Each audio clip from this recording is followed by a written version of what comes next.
Hey, Statto. Where you at? I can't Hey, see you. hang on. What did you? Oh, hi. Hey, Look, Wullie. it's Statto with his fantastic American hat. I American. salute you, sir. Wow, it's been a bit. It's been a while that? because it's been a while because we're First. doing these like, hey, Pops. pops. Ashton Jackal. Hey, Ashton, good to see you. Yeah, hang on, I just need to give you a sip of my water. Oh, dear. So yeah, it's been a while. What was the last thing we did again? Remind me. Gosh, I don't remember. Was it a hangout thing? Was it? Yeah. We had to have talked about some sort of movies. Oh, we did it. Was that the watch along? Was that when we watched? Was that the last thing we did together? No, it wasn't. Surely it was. Oh my goodness, this is terrible. This is what happens when we don't do like 2 shows a week like we used to do. Wow.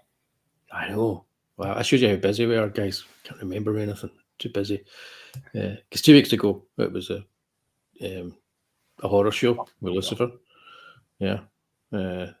So we did do something. We oh no, we did about a month ago. We did the Tales from the Crypt Christmas. That was it. That was a Christmas one. That's why. Yeah, it does. Yes. It feels like a million years, actually. It feels like last year. Hey. Yeah, that's... There's always somebody, at least for me, since kindergarten. On December 31st, they got to go, see you next year. Like if they're the first one to say it without fail, every single time, every year, my whole life. Someone, see you next year. Like, oh, I'll strangle you. Yeah. Talking about strangling. We're here to talk about the hammer. The body next year.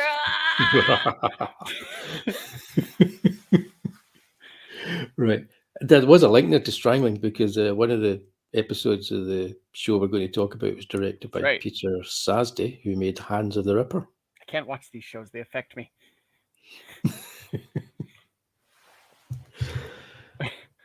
Right. So Hammer House of Horror. Mm-hmm. It's on Tubi. Did you watch it on Tubi? I did on Tubi, yes.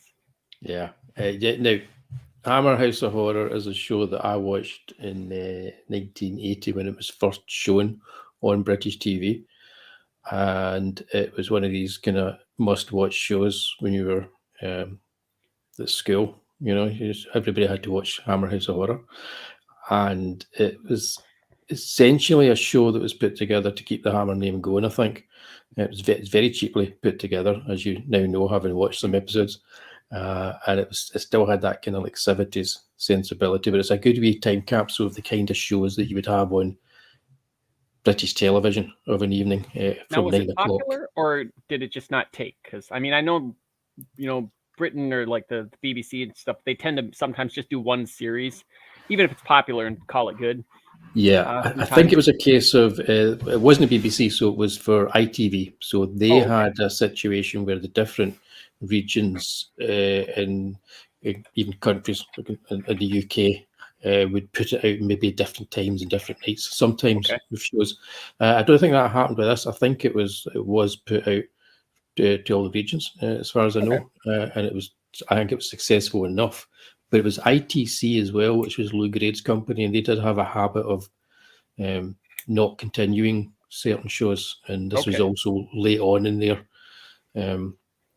the era of ITC production. So I'm guessing that was something to do with it as well, because they started ploughing their money into feature films and made the disastrous Raise the Titanic. You know, wow. So that movie. So when was that again? Raise the Titanic. Oh, I don't remember. I remember my dad had the VHS, but wow, that was not a film that worked well. 1980 was Raise the Titanic, so yeah, they lost a lot of money that year, and that was the year that they brought out Hammer House of Horror. Yeah, so I'm sure that all that kind of stuff played some kind of part in it. To be or not to be. The answer is always to be. Yeah, we are pro to be. Well, that's channel, that's for sure. But yeah, so I don't know exactly, but they did do a Hammer House of Mystery and Suspense, which was a follow-up show. And they were 90-minute episodes, less kind of horror based. And from my recollection, I only ever saw them when they were shown on TV at the time. My recollection was they were quite dull, and they were overextended at Really? 90 minutes. Some of the Hammer horrors were overextended at 50, 55 minutes. But yeah, some of them though, a couple of these at least went like in a nice clip. You didn't really even notice. Yeah, I found there were a couple in here that I did feel the time a little bit, just a little bit. Yeah, but yeah, there was a method to what I choose. I knew we probably wouldn't get that many watched, so I chose a number of episodes that were either iconic, amongst fans of the show, or gave you a sense of the different approaches I had from week to week. Yeah. So what was your initial? Did you watch them in the order that I mentioned? Didn't actually. I watched. Let's see, what did I watched them almost backwards. I watched Two Faces of Evil first, then Rude Awakening, Silent Scream, then House That Bled Death, and then The Witching Time last. Right. Because I gotta watch like the fourth one first. Right. So the two Faces of Evil. Right. I've always liked this episode, so I'm just going to ask you what you thought about it. That one I would probably ranked. I'd say 4 out of the 5. Number 4 out of the 5. Right. I liked it. I thought it was interesting. It kind of like I was wondering where they were going the entire time. Mm-hmm. Then at the end, the very ending, there was a little hiccup for me in terms of I guess we'll just spoil it. The doppelgangers, both of them being raving lunatics, kind of just being like, yeah, kind of like the Santa Claus in that Santa Claus episode. Yeah, watched. Yeah. But then the doppelganger for the lady seemed kind of fine. Yeah, I don't know if that's. I don't think either of those. Yeah, he could. I don't think that guy could have driven a car. I know what you mean. I don't know if that's just that they were. I don't know. They were trying to drive her crazy or something. I'm not too sure. There's a lot of questions about the episode when it's done. But well, that's possible. Yeah. Yeah, or maybe they're just not. They're not kind of fully doppelganger yet. They're still. Maybe that. No, I gotta ask. So she said, okay, so my husband has really beautiful teeth. And you go look and he's just got the nasty, weird teeth. And then the other guy's got nasty, weird teeth. That doesn't seem to add up. Yeah. There are things in this that do not add up. I'm sitting there like, okay, I'm following what they're doing. I'm thinking that perhaps the doppelganger... To let anybody know, essentially they pick up a hitchhiker. The hitchhiker, you don't really see their face, and the hitchhiker attacks the husband. The car crashes. The husband is killed, and essentially it's like, is that her husband that's still alive, or is it the doppelganger that's still alive? Because you don't know at this point that it is a doppelganger, but you kind of do, because they don't really hide the fact. If you watch it back again, you can tell it is actually her husband in the suit. Yep. The yellow kind of raincoat and hat, and also when she looks at the body of the maniac, you can tell it's her husband on the slab. Yeah. So they don't try to hide that, which again is really weird. I watched it with my wife. I think it's the first time, and she was like, "That's her husband." So it is confusing, and you think, are they trying to confuse me here because they've got there's something at play that they're going to tell us later on? And I think I agree with you. They don't really. But there's so many questions. It's quite a good episode for you to sit down and dissect over a drink at the bar, because it has all these kind of like moments in it. Yeah, and you think, are there really inconsistencies, or are they being cleverer than I am? Right. Yeah. But I do. Some of it is funny, like unintentionally funny as well. Right. The guy, when he's walking about and he can't talk because he's got the bandage in his throat. Sometimes it's quite unintentionally funny. I think the wife is very good. She's got quite a hard role to play. Oh man, she carried this episode. Yeah, she's very good, and I think the direction too is very good and quite stylistic. It's got a kind of this felt like it would have been from like the Asylum movie or the Tales from the Crypt / Vault of Horror movie. Yeah. Except extended, obviously. Those were only like 10-20 minute situations for those. But yeah, you probably could cut this down to 20 minutes and make it work as well. Oh, absolutely. Yeah, definitely. But I don't think it outstays its welcome. I think it works quite well. And I think that's down to the direction, which is quite nice. It's got a kind of like it's like you can see in that image up there where they're talking to the doctor. Nobody's ever been in a hospital at this hospital. It's this really weird baroque sort of like white building, the checkered floors. Looks more like an asylum. Yeah, it looks almost like a Stanley Kubrick set. Yeah, which is quite nice. I'm sure it was an actual building because this doesn't look like the place they could build sets. Yeah, well, a lot of the episodes were filmed in the actual building that they bought for working from Hammer. So there was actually a Hammer House of Horror.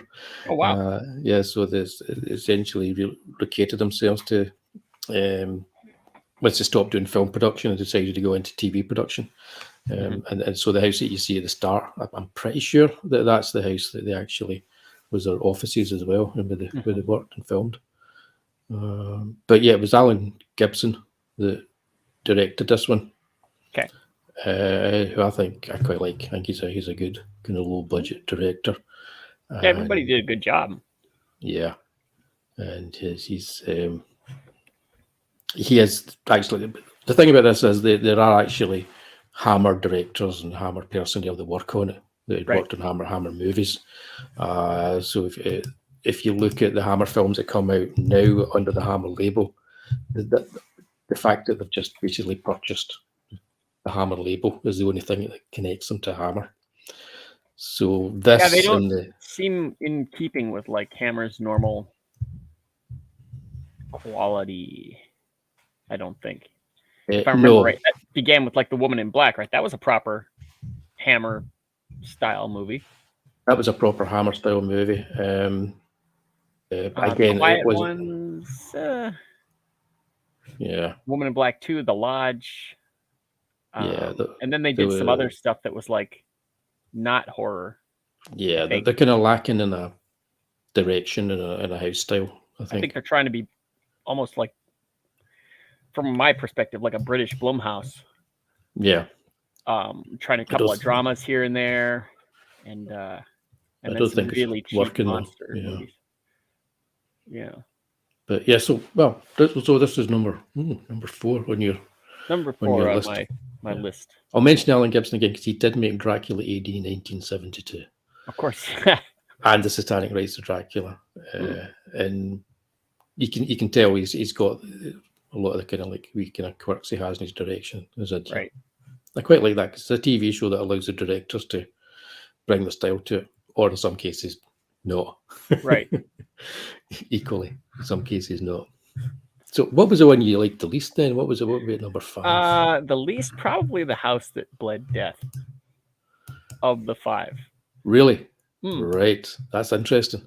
It was a good, it fit in with like the, it's not saying I didn't like it, but of the 5 I've got here, that was the one that I liked the least. That one, that felt like, like a Tales from the Crypt kind of story that might have come out of Shock Suspense Stories.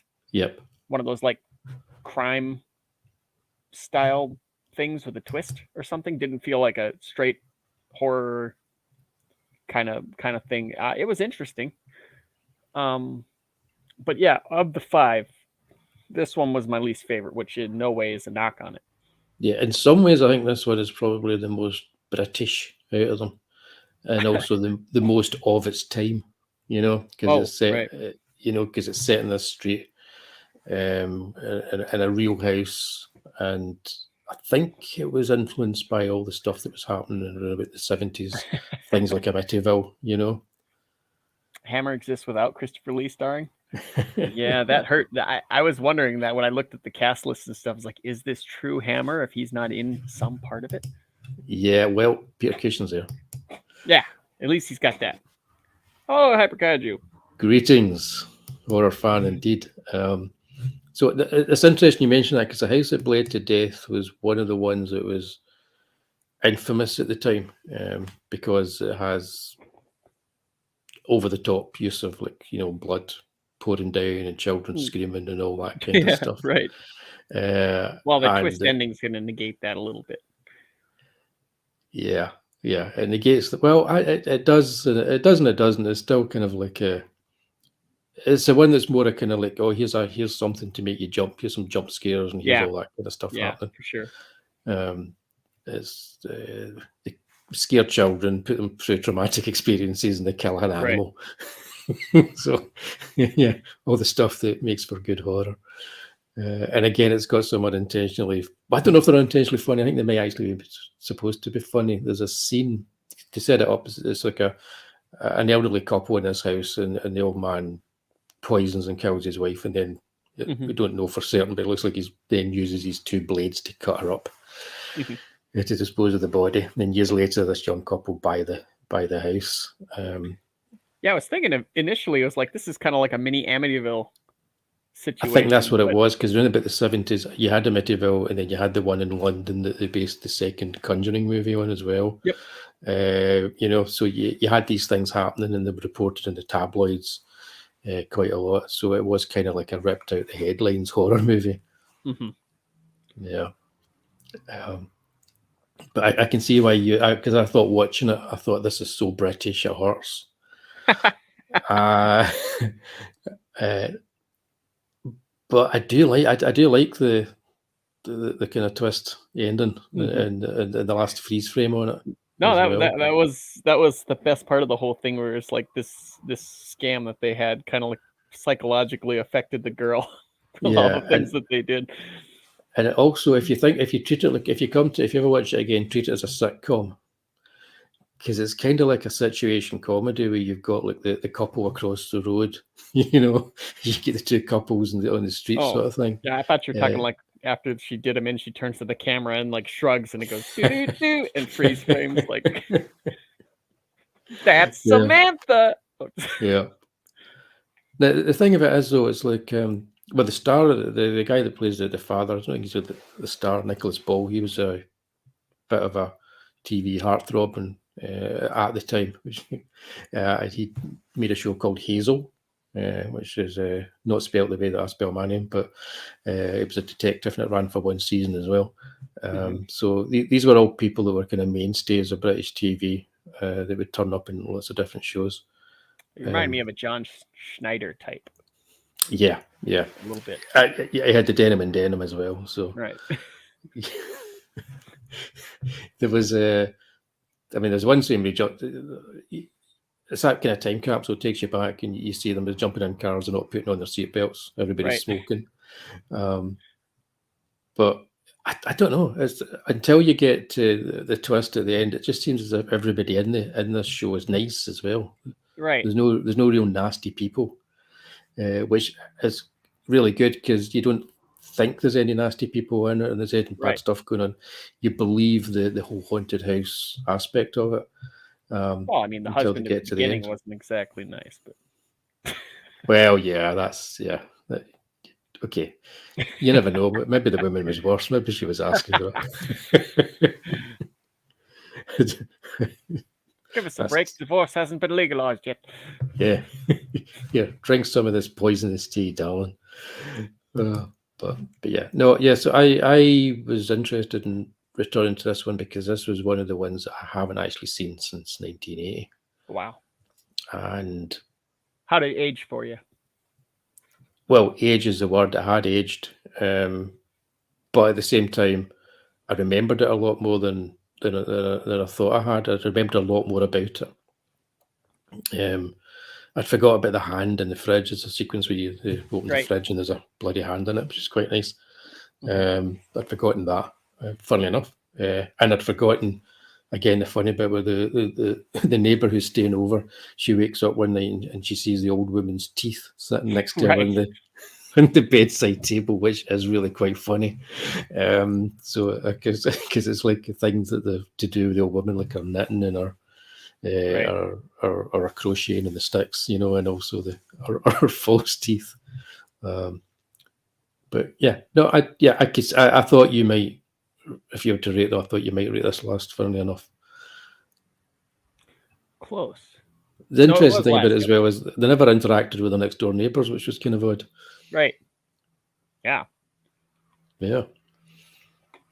But Yeah, the whole time I was kind of wondering, where is this going? And then at the very end, I went, "Oh, okay, that's a weird twist, but it's an interesting one." yeah, it's how did you feel about? Because there wouldn't have been shows quite like this in America at that particular time. You know, network TV wise, would there? What, 1980? Yeah, Probably not. because I think it was still a wee bit kind of like certain things weren't 80s that allowed. really, movies wise, absolutely. I mean, like Yeah. the censorship from the 60s was lifting and stuff like that, and it just kind of became a huge thing in the 70s. But TV was a little bit different. That didn't really happen until mid to late 80s, and even then, that was cable. Yeah. So yeah. So I might as well go this route then. If this was your fifth, if you were to give a bronze medal or bronze fangs out, which one would be the next one up, number 3? I would give the Witching Time. The Witching Time. Okay. Yep. All right. Oh, okay. I am cycling through to find my. There you go. Witching Time. Right. That was the first one that was shown, Mm-hmm. and I think it's probably the one that people would expect with a Hammer name. It's the most. Oh yeah. It's the most like, oh, this is Hammer. This one felt very much like a Hammer movie. Wasn't bad. I mean, there's the supernatural stuff. It was like it felt like it could have been a movie in and of its own self. Yep. With another, 10, 20 minutes. Right. Yep. It could. Yeah. A little more meat. It could have been a decent movie. Yeah, maybe a bit of a bigger budget. Mm-hmm. But compared to the last two on there, this one was just pretty good. The other two, I really liked. But cool. Right. Yeah, that's weird because I thought this would be down there with I thought this would probably be your lowest one, but then again I hadn't watched The House That Bled to Death since 1980, so yeah, I can see that. Well, see, the thing that for me, this one was a tighter story than the Two Faces of Evil. Yeah. There wasn't a whole lot where you could go like, now wait a minute, if this happened, like the other one, I had a couple questions.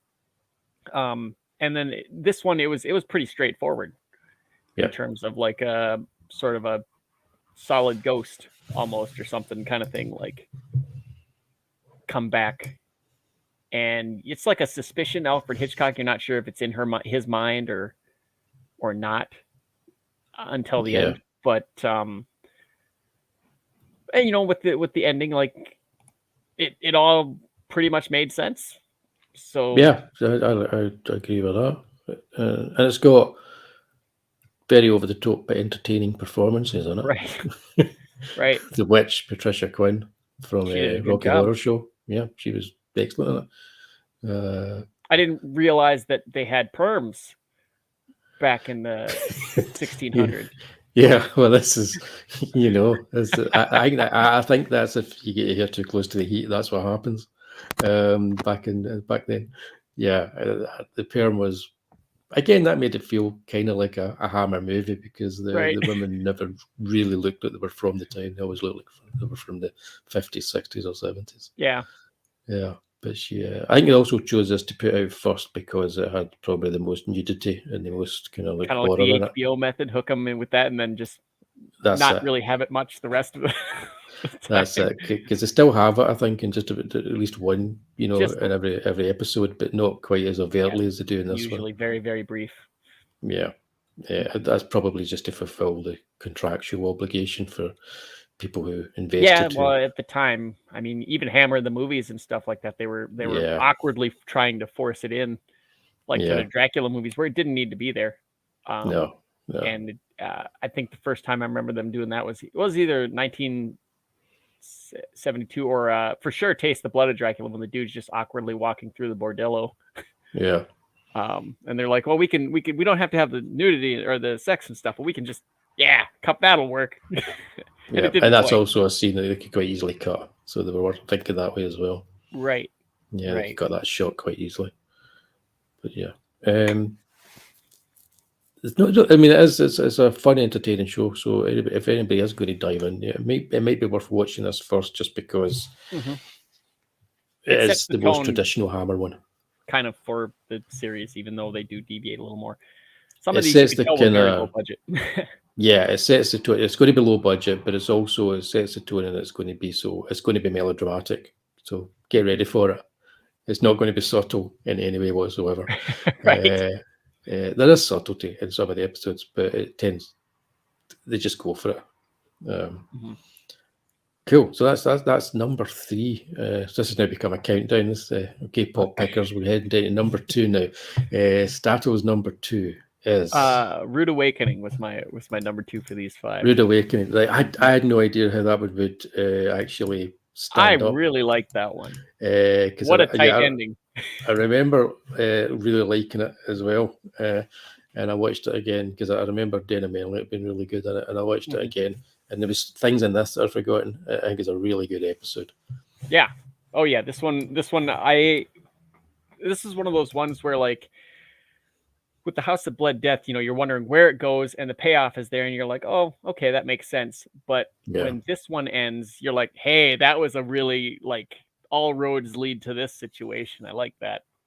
A lot. It's really good. It's and both leads sold it pretty well too. Yeah, I think you kind of needed good actors in it to make it work too. So something like Denham Elliott was perfect for this because he is this is probably closest to it, like a Tales from the Crypt. Yeah, I think. Yeah, he's so sleazy all the way through this. Oh yeah.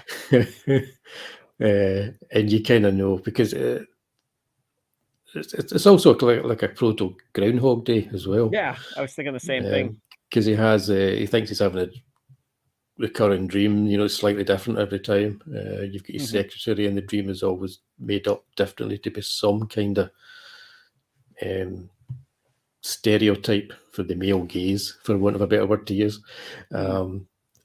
Slightly unreal. She doesn't quite fit in with the way she's dressed, and it's all too hypersexualized. But everything seems real, so you think it's, you can't tell yourself, is this stuff that he's going through, or is it still just part of a dream? Right. Until you get to the payoff at the end. That was a few days ago. Yeah. Yeah, which is quite good. And then because they hammer at home as well, they keep showing you the date, Friday the 13th, changing the date as well. They hammer that home. And it is quite good the way that they bring in elements that are almost like different kind of genres within horror. It's like each kind of dream has a different feel to it. I'll say some of these reminded me a little more of like API quality than Hammer. Oh yeah, they're much cheaper than like this one especially felt like Dr. Fibes. Level. Totally. They're much cheaper. I think as well because they're made to the 4:3 aspect ratio. Well, I also like really associate Hammer with like a lot of Gothic stuff. When you look at like the Gorgon or any of the Dracula movies, Frankenstein, stuff like that, very Gothic, very period style. They made some decent ones toward the end, like Dracula 1972, that relied more on story because they didn't have anything else. Yeah. But this one, they felt, because they were really contemporary, they didn't 100% feel like Hammer to me, even though the quality of acting was there.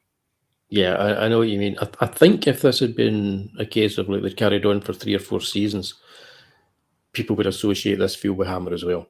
I think that would be something. I think so. I think the reason that they didn't do all the period pieces was just down to money. It's more expensive. That's expensive, yeah. It had Hyper Kaiju is indeed correct. It had Caroline Munro as well. That's true.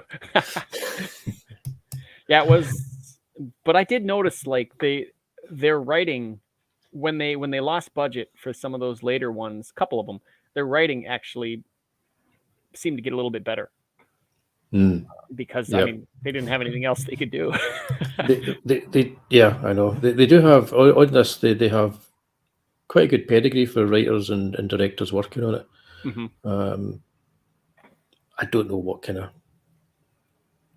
limits they were working to. It's like timescales and so on. Yeah, because it does look like it was put together. They were all put together quite quickly. But, I can't help but think this was just a big experiment that didn't quite live up to what they wanted, like expectation was. Yeah, I don't know. I think it was. It's fondly remembered. I remember it being big at the time, but we didn't have the internet and everything back in those days, right? But I do think it's got a lot to do with ITC and Lou Gray's production company and Raid's Titanic and just everything that were plowing all their money into big movies that just weren't working. Right. It probably would have been better just concentrating on stuff like this. Well, it's on Blu-ray for $25. That's kind of cool. Oh, excellent! Yeah, that's how I watched them because I've got the Blu-ray collection. The thing that I noticed when I was DVD. Not not bad. That's region 2.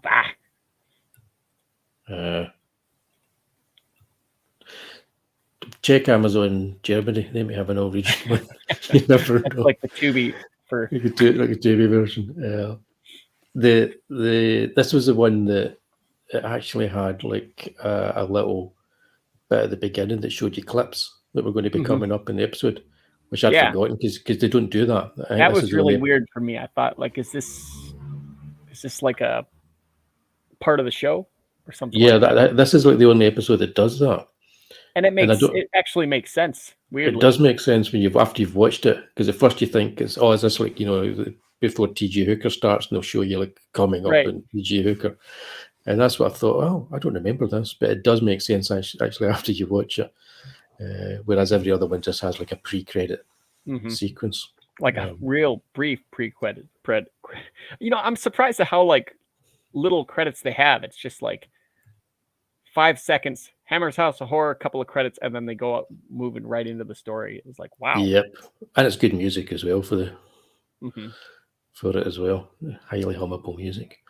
Because these were like, I think they're about 52, 54 minutes long. So the way that it worked in the UK was you would have 2 or 3 advert breaks within the hour.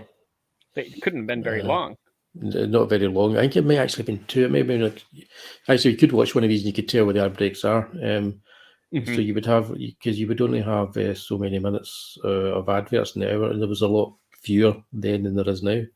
Because American shows were, if you take all the adverts out, they were just over 45 minutes, between 45 and 50 about minutes. 4 advertising breaks. Yeah. 3 minutes a piece or so. Yeah, so you could actually do a lot more in an hour-long drama in the UK because of that. So I think they probably had to edit bits out for when they transmitted it on an American channel. Right. Yeah. But yeah, Rude Awakening is these are all good ones. If you're going to give Hammer House of Horror a look, these are ones to have. This is one I would absolutely recommend. Yeah. Definitely. So that would make your favorite episode, if I can find it. It's no secret. It couldn't be. Given the main actor, one of my favorites. Ta-da! And Brian Cox too. I've never seen him that young. That's what I was wondering. Is like Brian Cox and his. I don't know if this is his first TV role, but Peter Cushing. This is that's the thing that they had to have Peter Cushing in order in the first season, probably contractually, just to see it as Hammer. Oh yeah, I'm sure he was fine doing it. Oh yeah, he'd have loved it because it's a good role. It's a great role. Holy cow! He looked evil at times. It was great. This is another one. I think this is the episode that most people remember and also cite as probably their favorite. although the house that bled to death gets a lot of love for people just because I remember seeing it as kids, and there was blood Is that right? everywhere. Yeah. And this again is the only one that I think is, or one of the few ones where they don't bother slotting in a scene of nudity or something just because they have to. It's a nice tight little thriller. Right. This one, who's it? Elaine Donnelly. Have I seen her in anything else? What else she been in? Let's have a look. Because she looks familiar. Yeah, she does. They're all actors and actresses that you recognize when you watch it. Sure, yeah. I'm not 100% sure I've seen her before, but she just looks very familiar. She did a great job.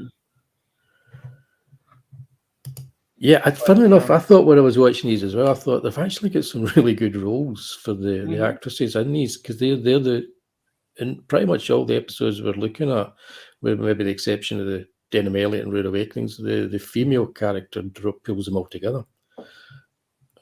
Right. Even in that, maybe she just got one of those faces.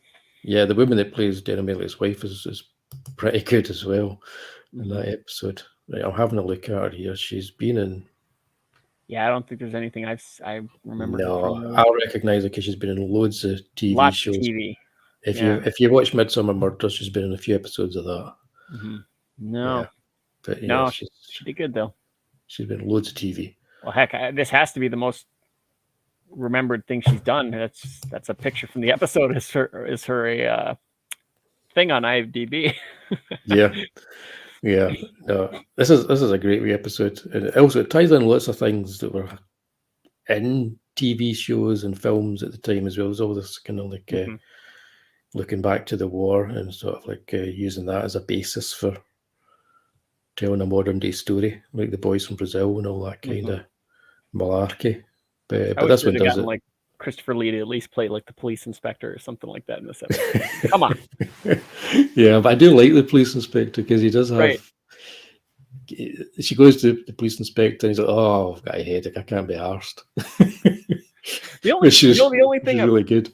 The only thing about this that had me kind of shaking my head, the one flaw in it is, okay, so he's got the house wired up right at the end. So you can't stick we should spoil it for people, but first of all, let them know. Oh, okay. The whole premise is this prisoner gets out and he's a safe cracker, and he's been talked to by this old guy in prison, and he goes to say thank you for giving him money. And the guy's like, "Hey, you want a job? It's a real easy job." And he explains to him how he's got all these cats and he's trying to train them so that they won't hurt anybody. That'll be like a prison without any kind of walls or anything. So he leaves the safe there knowing the guy is going to get it. The guy grabs the safe, opens it up, and falls through a trap door. Now he's like the animals. And so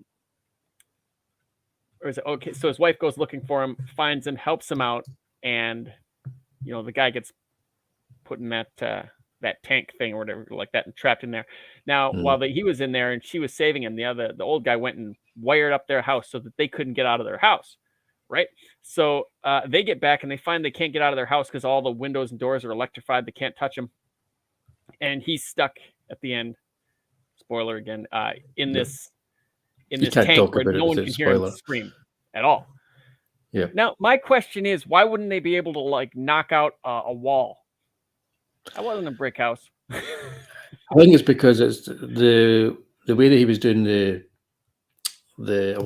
first of all, hey Cap. Hey, good to see you.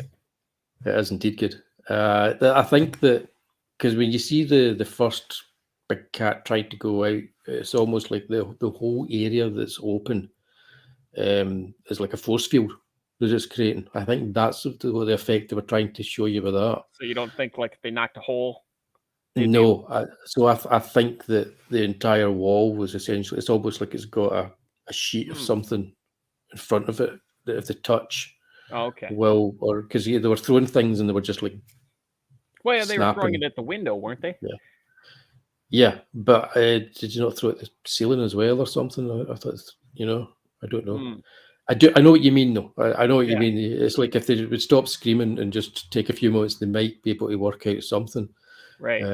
But again, we don't know how it's a wee kind of like they're asking us to suspend our disbelief a wee bit insofar as how does his science work with That was this? the only thing I could think. Like, well, yeah, they couldn't use the doors or the windows, sure, but you could possibly knock out a piece of the wall and then be like, "Ha ha!" Yeah, yeah. Because they do set certain things up as well, quite well. Because he turns the sign on the door to say that the shop's closed, and Brian Cox says to him, "Oh, the customers," and he says, "Oh, they're used to my ways here, so they'll be used to the fact that he's not about." Right. So they set all these wee things up, which are quite nice. There's a lot of stuff. Actually, there's a lot of stuff in all of these that, or most of them, that you notice when you watch them again. Oh, yeah, they're very layered. Yeah, they're so. Yeah, but this is it's a good kind of like two-header between Brian Cox and Peter Cushing at the start, and also just welcome in World Comics Review. Hey, World Comics Review. Escape with a chopstick, like Old Boy. It's the way that Brian Cox is not the brightest person in this as well is good. Right. His wife doesn't think he's the brightest person. Hey, Peter Cushing's character has picked him because he knows he's not the brightest person. Right. And I just like that. They also have this. There's this one thing in it that is a wee bit odd, and it's the over-the-top music at the start, which again I think they're doing. It's almost like this big romantic sweeping kind of music, which you don't hear in any other time or any other episode. But I think that's just them kind of having a wee bit of a laugh, kind of like the perfect sort of like idyllic setup, and then you find out he's the guy that's just got out of prison, and neither one of them is particularly nice. Right. But it's the sort of thing that I think first time you watch it, you might kind of go, wow, this music's a bit OTT. I like they had the theme of this episode was like use the right bait and you can get anything, and they must have had 5 different examples of that in this movie. Like they hammered that home hard. Did you not love all the stolen Nazi artwork that he just had lying about? Right. It's like this Edward Munch, the Scream, just lying kind of like haphazardly in the corner with some other classic paintings. It's like that meme with Obi-Wan Kenobi where it's like, well, of course I know him. He's me. That's Peter Cushing in this. And Peter Cushing. It is good though, because I mean, they do have you believing that Peter Cushing was probably like in a German concentration camp, and he's a prisoner too, and he's where's this going, and then it's kind of like you figure it out before he actually says it, but it's still it's a good moment where he says, "Oh no, I wasn't captive, I was a captor," it's just makes you smile. Pupil kind of thing. Yeah, it's only half. This was one that felt like it was about half an hour long. I mean, just with how it clipped along, I like that. Yeah. And it's got some nice characterization for everybody that's in it. Even the policeman who's only got like a couple of scenes. There's kind of it's like the policeman he knows something's up, but at the end of the day. So would this be that episode that everybody has seen, possibly because Peter Cushing's in it, kind of like the Time Enough at Last for a Twilight Zone? Yeah, this is the episode that would have got the newspapers. They would have had like 2-page articles inside on that Saturday newspaper. The day that it was going to be showing interviews with Peter Cushing and all that kind of stuff. Okay. This is the episode that maybe people that had watched the first episode but not watched everything else would have they would have said, "Oh, I'll watch this tonight. It's Peter Cushing back, doing something." I think so. Yeah, because they would get Peter Cushing doing. They brought back the Avengers with the new Avengers. They got him into an episode of that as well. But again, Eagle's Nest, which was one that was to do with Nazis in modern day sort of thing. Yeah, I think he would have been a draw, especially because at that time, all the old Hammer movies were getting shown as late night double bills. Really? They were getting shown on TV already? Yeah. I suppose it was like 20 years later. But yeah, because I think it was like 7 years and then the movie would appear on TV. Back then. Did you guys have those old horror hosts at all? No, we didn't. You didn't have any of those? No, we never had any of that. That's too bad. Those are fun. No, we never had any of that. We had It was always far more serious with us when we started getting things where we had people as hosts. It was always presenters for art house movies and stuff like that. So we never Calling 'em, really had that. Masterpiece Theater kind of thing. Yeah, so it was never we never too had bad. that. Yeah, but again, we didn't really have that connection to kids watching horror movies either, because a lot of the movies that you would show would probably get shown earlier on in the day. They'd be like creature features and that kind of stuff. We didn't really have that here. Really? Wow. Yeah. Well, it wasn't because we never had famous monsters of Filmland, or UK is more like a TV based. it kind of is. It was more Doctor Who and Daleks, similar to like Japan. Yeah, all that kind of stuff. Although there was at that time, in the late 70s, like this is 1980, kind of bleeding into that, where there was that time where they used to have loads of horror movies on late night TV, and we were watching them as kids, and so we were getting introduced to Peter Cushing, and then we were again seeing that he was on a TV show as well. We'd watch that TV show, that kind of thing.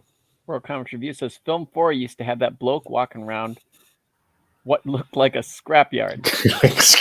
Yeah, that's right. Yeah. Yeah. What's that about? We also had. I'm trying to remember that. We did have.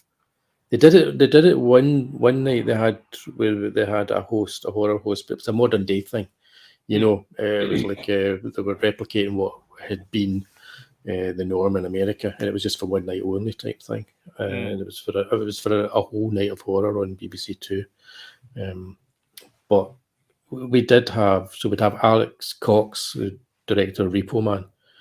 He did Movie Drome, so he would introduce. It was art house movies. He would introduce. Was that the Red Triangle as well? Did he do the Red Triangle ones? He might have done. Channel 4 had a season of Red Triangle art movies, and the Red Triangle meant you might see stuff in it that's going to be disturbing. Mm-hmm. So every kid in the country watched them, and they were so boring, and there was nothing disturbing in them. But you had Alex Cox, who did Movie Drome, so he would introduce spaghetti westerns and art house movies and classic movies and all that kind of stuff from his director's kind of perspective. So his intros were quite good. It'd just be 5 minutes. It'd be him talking about a bullet for the general, and then you'd watch, a cool spaghetti western.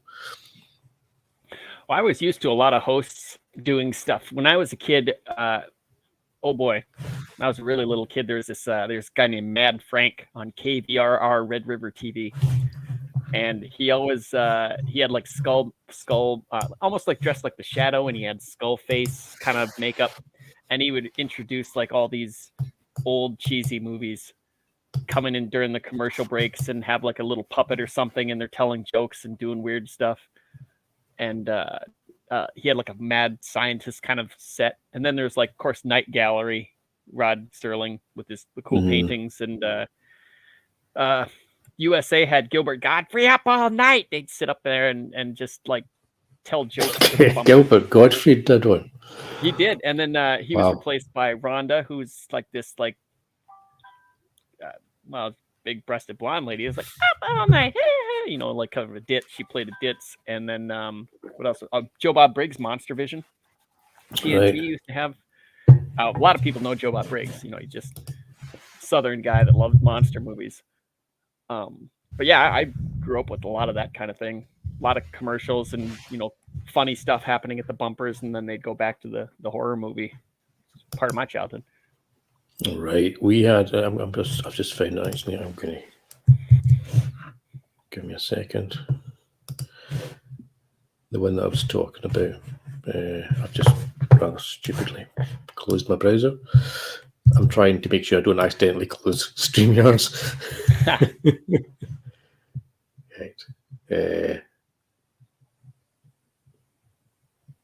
That's it. Right. Should share this.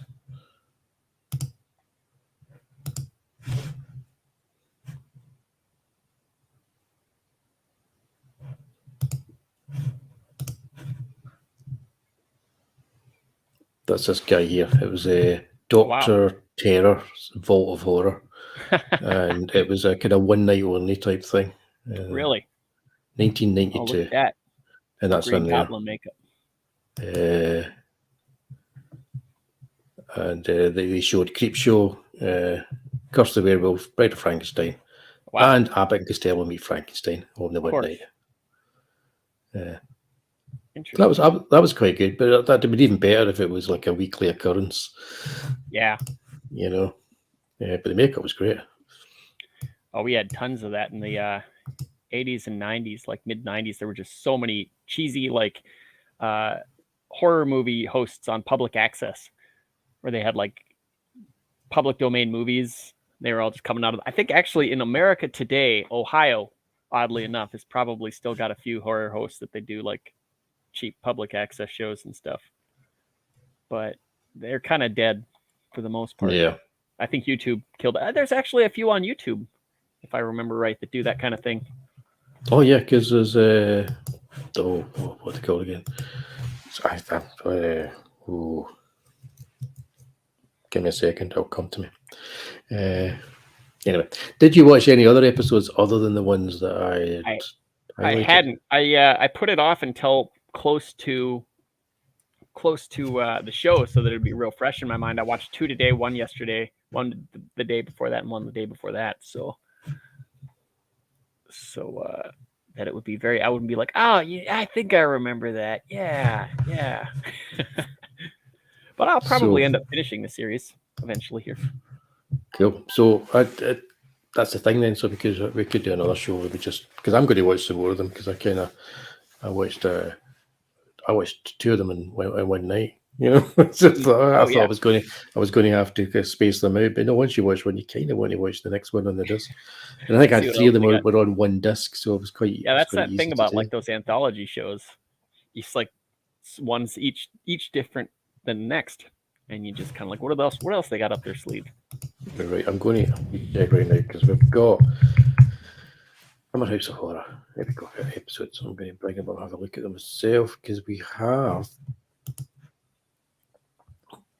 12 episodes. So we could have a look at some other ones. There are a couple of interesting ones.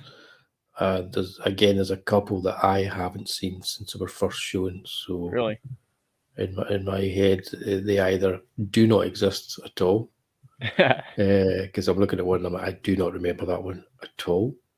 That's The Mark of Satan, it was called. So that'd be interesting to revisit. I'm sure I'll remember it once I start watching it. And there are other ones that are actually quite interesting, quite good. So, have any of these had that effect at all, that you just, you remembered it so much better than it was? Like, say, I mean, for example, for me, like Kolchak the Night Stalker. I watched it as a kid, and you're like, oh, this is so good. And you watch it as an adult, and you go like, well, the TV movies were really good, and then the series itself was. I could see why Darren McGavin wanted to get out as fast as he could. Yeah, I think probably Witching Time is less impressive to me now. Okay. But then again, imagine you're 14 and you're watching that for the first time, right? It's like, wow, it feels this is like horror. This is what horror's like back in those days, Well, I think that same thing with like the Full Moon movies. When I was a little kid and I watched like Puppet Master 1 and 2. That was high value production right there. Yeah. Highlander 2. The director's cut? No. Either way, no, the original, like I remember Highlander 2 being amazing, and I was like, oh, this movie's so good. He's flying through the air, and he's, oh my gosh. And then I watched it as an adult, and I'm like, oh my goodness. Oh my God. You could actually hear every time Michael Ironside spoke like a check cashing. Yeah. We need to do a Highlander show. Oh, man. The House That Bled to Death was also... Oh, God. The House That Bled to Death was also slightly disappointing insofar as, it wasn't as scary as I thought it was going to be, because, again, I'm looking at it from when I watched it when I was 14. Right. But I liked it because I could see this kind of like time capsule of that time. Sure. And so I was kind of enjoying it for completely different reasons. And I do like the last shot. The others I thought were... Yeah, I was pleasantly surprised how well they stood up. Rude Awakenings, especially. I was like Rude Awakening. I was especially kind of like happy that it was still good, because I was wondering about that one, because it's got that kind of Groundhog Day thing. Sometimes that can wear out its welcome. Yeah. But it doesn't here. So no, he played it really, really well. He's entertainingly sleazy throughout the whole thing. That one actually might have been. That one was the second one. I watched the Two Faces, then Rude Awakening. So that was the second one I watched. Right. And then Silent Scream, of course, was the third. So those two, I maybe that was the problem, being like House of That Bled to Death and Witching Time were after my two favorite episodes. So sort of getting peaked in the middle. Yeah, I think you could take three or four of these. Hey, thanks for joining us. You could take probably four of these, and you could make the perfect sort of Tales from the Crypt type movie from them. Oh, I think so. That's what I was thinking. This resembled at times very much the movie that we talked about a while ago from the 70s. Yeah. All it needed was some sort of a host. True. And Christopher Lee would have been the perfect choice for that, wouldn't he? Would have been, if he'd have done it then. I don't know. Yeah, he would have been. I was thinking the same thing, even if he'd just done like a voiceover. But yeah, I think at that time, I think he was over in America doing miniseries and things like that. Yeah, I looked at his IMDb. He was like doing some little TV things and whatnot over there. And proper acting. Why'd you have to do that? Why? I know. Proper acting. I like that he had a sense of humor about his career, and nothing could be more evident than Gremlins 2. Yeah. I think maybe at that time he didn't have a sense of humor about his career, but he definitely eventually grew to have one. Mm-hmm. Yeah, I think around about that time he was still wanted to be doing anything but horror. Right. You can kind of understand that, I suppose. Yeah. You can kind of understand that. But I mean, look at the career he had in his like 60s and 70s. My goodness. 2 major trilogies. Exactly. Yeah. That could have been. Yeah. That's one of the small redeeming. A lot of people hate the prequel movies for Star Wars, but I mean, for goodness sake, Christopher Lee was in there doing his thing. Yeah. Come on. He's by far one of the best things about them, but I do think that the way they dispatch him is ridiculous and insulting. Yeah. You've got Peter Cushing in the original series and Christopher Lee in the new series. Come on. Yeah. It's perfect. Yeah. Wonder if it was intentional. I'm so glad they just left it there and didn't make any more. But yeah, so we'll wrap that up then for the Hammer House of Horror then. So I'm glad that you enjoyed them. Yeah. Because after I'd done it, I thought, oh God, but maybe these are just going to be so kind of their time that they're not going to. No. I watched all decades are safe in the House of Zero. Cool, that's excellent. Because that's my favourite time, really. The 70s, just, and this, I know it's 1980 this was released, but it's still got that 70s sensibilities. The Zero, the 1980, 1990, that's like 79 part 2. Yeah, 89 much. part 2. Pretty much. You can see at least once you go into it is once you go into the one in 81 and 82, you can see the changes happening. But cool. So Hammer House of Horror. I think maybe we'll watch some more and we'll maybe have a chat about the other episodes, because there's some interesting stuff in there. So there is, because I'm looking at the and again some of the same directors. So you have Alan Gibson, who did, funny enough, Alan Gibson did Silent Scream as well. So that's Two Faces of Evil and Silent Scream, and he's the director that came off of just basically the last two kind of big Hammer horror movies. The two Dracula ones, AD in 1973. It's Satanic Rites of Dracula. So, and you can see in both of those, when you realise it's him that's directing, you can see the kind of camera angles and things that he's doing. Sure. That make them feel a little bit more filmic than some of the others. A bit more cinematic. So, yeah. I'd actually forgotten he directed Silent Scream there. I'm looking at this, Yeah, Silent Scream had a lot of like extreme angles to it. I noticed, like looking up, like at when Peter Cushing's just like all like giddy about how the stuff he's causing. It's always like this weird angle looking up towards him with like some like uplighting. Yeah. Kind of stuff. Like Yeah. Very good. Cool. That's good stuff. So you're also reading some, is it Tales from the Crypt you've been reading recently? I haven't read any recently, but yeah, I've got, what do I got? The first 2 Haunts of Fear, Vault of Horror, Tales from the Crypt, Shock Suspense, and then I've got a Weird Science and an Incredible Science. I've got a nice library going. Yeah, cool. It's nothing like your Fantagraphics library, mind you, but Yeah, I'm only missing one. you know they got Only more missing coming one. out. Yeah, I know. It's hard to Knew keep you up with would. them. There's they reprinted the Al Williamson one that I missed, so I got a Oh, copy of that, and it's a nice. proper hardback reprint. So I'm hoping they'll do that for the Jack Davis one that I missed as well, Mm-hmm. And then I'll have them all, because I ain't spending £100 on a second-hand Oh, for book. sure. That's what they're going for right now. But I tell you what, I did buy. The Titan books over here have got some volumes, hardback volumes of the Burn Hogarth Tarzan strips. Oh, And I got 4 of them for £5 each. So normally they're £30 each. So I got them in a Forbidden Planet sale, and they just arrived today, and they're gorgeous. They're good looking books. oh, nice.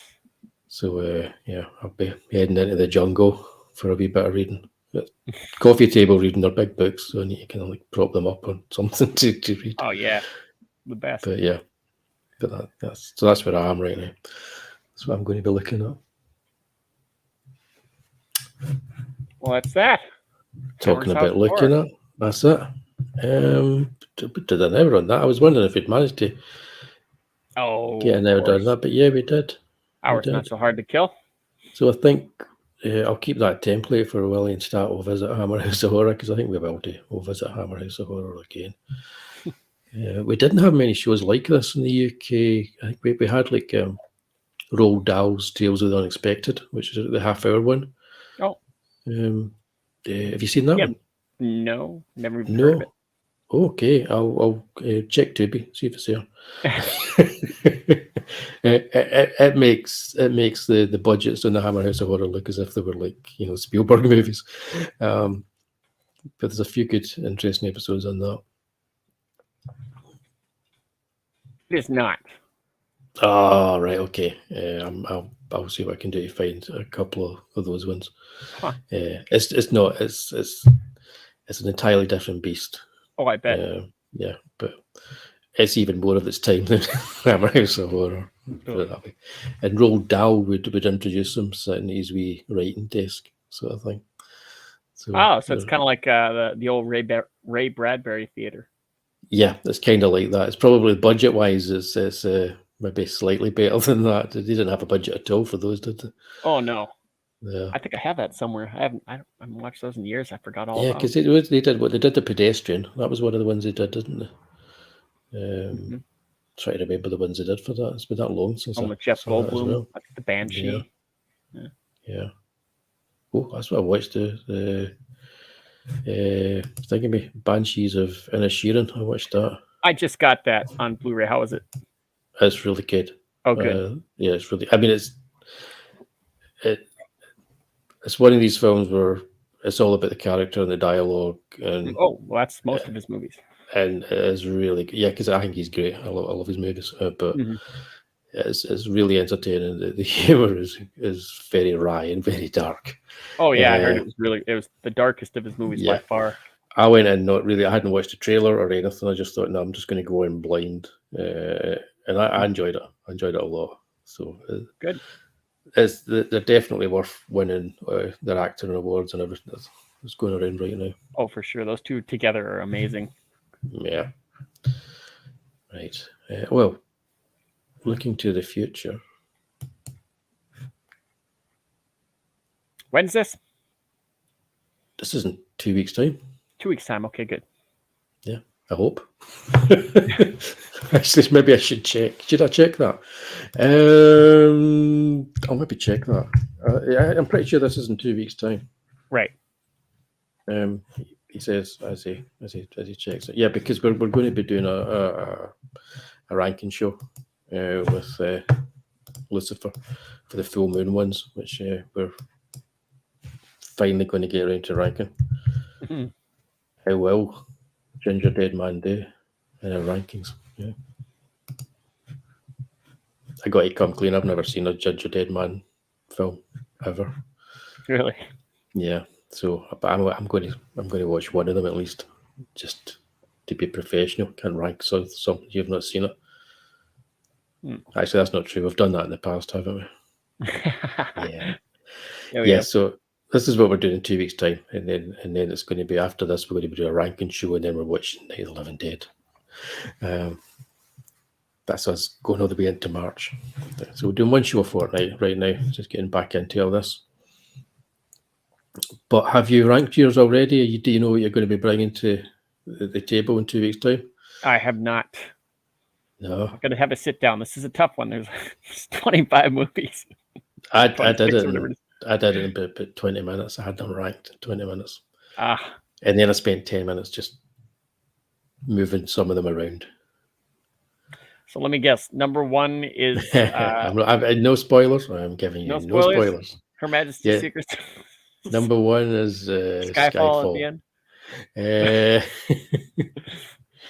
Yeah, well, we are including Never Say Never Again and Casino Royale, the 68 version. So Sure. yeah. So yeah, I've got mine. I've even got a template all set up for the show, like a wee slideshow. So as soon as you've got yours, if you send me your ranking, I'll get that made up, and it'll be a spoiler for me because I'll see what yours are, but you'll still not know what mine are, so it'll be interesting how to it see is. them come up. So we'll bring them up on screen both at the same time in the one template, and then we'll kind of go from the last down to the number one, which has changed in my head a couple of times. Sometimes it depends how you feel, and I'm watching some of them again as well. So right, I'm going to watch Skyfall again. Sober? Yep. Oh yeah, going to watch it sober. Oh, good. Yeah, I've actually not been drinking. I've stopped kind of drinking just to kind of keep my head clear so that I can get my ranking down just right. I can't actually say that after I've watched Skyfall that I'm not going to just start drinking lots and lots of alcohol, because I probably will. But yeah, well, I was amazed at how quickly I managed to do it, to rank them. Right. I was quite proud of myself. And I'm sure that if I went back and watched one of our earlier shows, it would be completely contradictory to what we said then. Right. Yeah, that's the problem with these ranking things. You know, you could sit and say like, "Oh, I'd put this at 28," and then like in a week's time, really thinking about it, you go, "No, that's probably closer to a 15. I actually like that movie." Yeah, but it's the problem with Bond films as well, and sometimes it's just the mood you're in makes the film better than the last time you watched it. It's like, because none of them are really bad films. They've all got something that's good about them, and I think in a lot of the cases, it's when you watch them, who you're watching them with, and how you're watching them. Yeah, I did watch. Have you watched any recently? Not recently. Yeah, I did watch. I've watched 3 over the past few weeks. Yeah. So the last one I watched was Tomorrow Never Dies Again. Great movie. It is.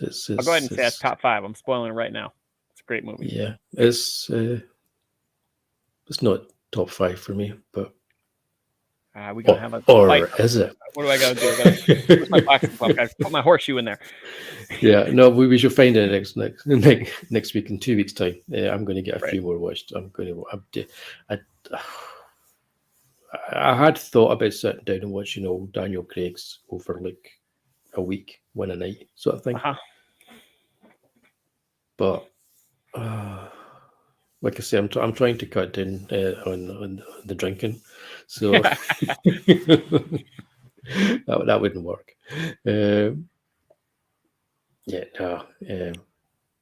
You know what? I don't know. I might do.